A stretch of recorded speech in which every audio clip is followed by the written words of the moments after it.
여러분 안녕하십니까? 지난 강의에서 가파른 금리 인상이 금융 불안정을 초래하는 R 더블 스타 이론을 소개하고 이 금융 불안정이 경제의 약한 고리로 작용하고 있다고 설명했습니다. 오늘은 그 함의입니다. 3월 미국과 유럽에서 일어난 은행 위기를 계기로 2022년 10월 25일부터 시작된 미 국채 10년물과 3월물 수익률 역전이 더 크게 일어나고 있습니다. 모든 경기 침체에 수익률 역전이 선행한 사실에 비추어 채권 시장은 더욱 확고하게 침체를 전망하고 있습니다. 이제 많은 전문가들은 미국 경제가 성장세가 꺾이지만 급격한 둔화까지 이어지지는 않는 연착륙보다는 경착륙에 진입할 것으로 판단하고 있습니다. 어떤 경착륙인가는 물론 또 다른 문제입니다만 글로벌 경제도 예외는 아닙니다. 4월 IMF 세계경제 전망은 연초 세계 경제가 연착륙할 수 있다는 전망이 여전히 높은 인플레이션과 금융 부문의 혼란으로 퇴색했다고 보고했습니다. 이코노미스트지는 현재 글로벌 경제를 시시각각으로 변하는 모나리자에 비유했습니다. 은행업의 혼란에 뒤이어 글로벌 경제가 경착륙으로 향하고 있다는 전망이 확산되고 있다는 말입니다. 이와 같은 전망의 시프트는 고 하이먼 민스키가 주장한 금융 불안정 가설에 따른 이른바 민스키 모먼트로 설명될 수 있습니다. 즉, 물가 안정을 위한 긴축 통화 정책이 금융 불안을 먼저 야기한 것입니다. 한편 고조되는 경기 침체 가능성에는 많은 나라 중앙은행들이 경쟁적으로 통화 긴축을 한 탓도 빼놓을 수 없습니다. 피터슨 국제경제연구소의 옵스트펠트 교수는 작년 9월 조율되지 않은 많은 나라 중앙은행의 금리 인상 러시는 심각한 글로벌 경기 둔화 위험을 초래할 수 있다고 경고했습니다. 비슷한 때 블룸버그 기고문도 같은 맥락에서 침체를 경고했습니다. 여기서 급격한 금리 인상이 금융에 어떤 파급 효과를 미치는지 짚고 넘어갈 필요가 있습니다. 우선 채권 가격의 하락입니다. SBB 사태는 은행이 부족한 현금을 확보하기 위해 만기 전 채권을 매각함으로써 금리 인상에 따른 평가 손실이 실제 손실로 나타나 일어났습니다. 다음, 은행이 공급하는 여신 가운데 변동금리부 대출은 신용위험이 발생하고 고정금리부 대출은 은행의 수익을 감소하는 요인으로 작용합니다.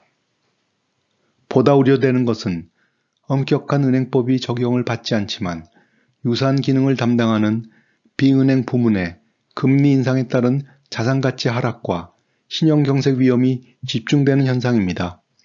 우리나라의 경우 한국금융연구원에 따르면 2022년 9월 말 국내 부동산 그림자 금융 규모가 842조 3천억 원으로 추정됩니다. 무엇보다도 금융의 중요한 속성인 상호 연결성은 금융 불안정의 파급 효과를 예측하기 어렵게 할 뿐 아니라 자칫 많은 금융회사에게 영향을 미칠 가능성을 제기합니다.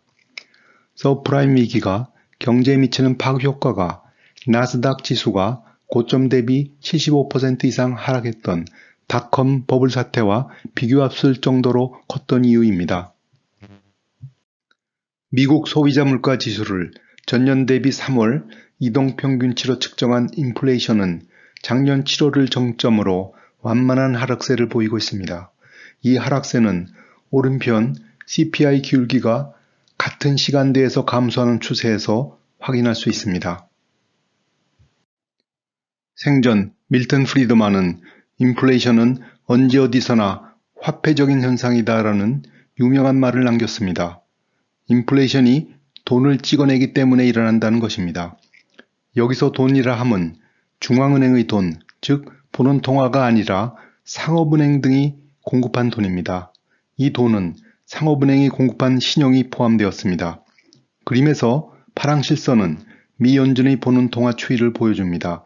양쪽 원화는 팬데믹 위기뿐 아니라 글로벌 금융위기 당시에도 시행되었습니다. 그러나 주황색으로 표시한 협의의 통화 M1은 팬데믹 위기에 급격하게 증가했습니다. M1이 크게 증가한 데는 4조 6천억 달러에 이르는 재난지원금이 소비자와 기업에 무차별적으로 살펴되고 이 지원금이 상업은행의 예금으로 예치되고 이 예금을 기반으로 은행이 신용을 공급했기 때문입니다. M1은 2022년 7월부터 하락세를 보이고 있습니다. 프리드만의 주장을 다시 한번 확인할 수 있는 대목입니다.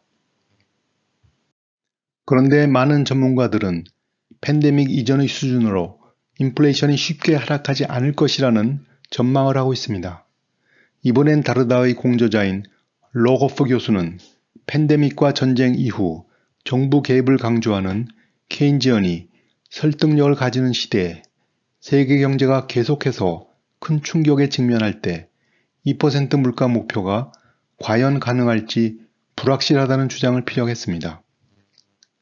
이와 같은 시대적 배경에서 여기에 일부 소개되었듯이 우리나라와 미국 등 다수 국가의 중앙은행이 시행하는 2% 물가 안정 목표 통화정책에 대해 회의적인 시각이 대두되고 있습니다. 한편 만약 중앙은행이 2% 목표를 포기한다면 신뢰성에 큰 흠이 갈 것이라는 반론도 있습니다. 민스키 모먼트를 경험한 글로벌 경제가 앞으로 어떤 모습을 보일까요?